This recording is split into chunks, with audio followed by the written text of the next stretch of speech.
জানি যে আমি আমার কাছে আসলে কোনো কাজ হবে না, যথেষ্ট করছি। খামকাণ্ডে রাজশাহী মহানগর পুলিশের চন্দ্রিমা থানার ভারপ্রাপ্ত কর্মকর্তা মাহবুব আলমকে প্রত্যাহার করা হয়েছে। শনিবার তাকে প্রত্যাহার করে পুলিশ সদর দপ্তরে সংযুক্ত করা হয়।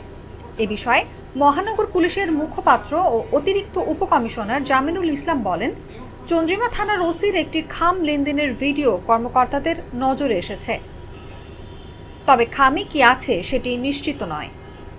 মাহবুব আলমকে প্রত্যাহার করে সদর দপ্তরে সংযুক্ত করা হয়েছে। বিষয়টি তদন্ত করে দেখা হচ্ছে। এর আগে সামাজিক যোগাযোগ মাধ্যমে খাম নেওয়ার একটি ভিডিও ভাইরাল হয়। সেখানে দেখা যায় ওসি মাহবুব আলম চেয়ারে বসে রয়েছেন। সামনে বসে থাকা এক ব্যক্তি কথা বলার ফাঁকে ওসির কাছে একটি খাম চান। ওসি টেবিলের ড্রয়ার থেকে একটি খাম বের করে দেন। কথা বলতে বলতে কিছুক্ষণ পর সামনে থাকা ওই ব্যক্তি খামটি ফেরত দিলে ওসি সেটি নিয়ে ড্রয়ারে রেখে দেন।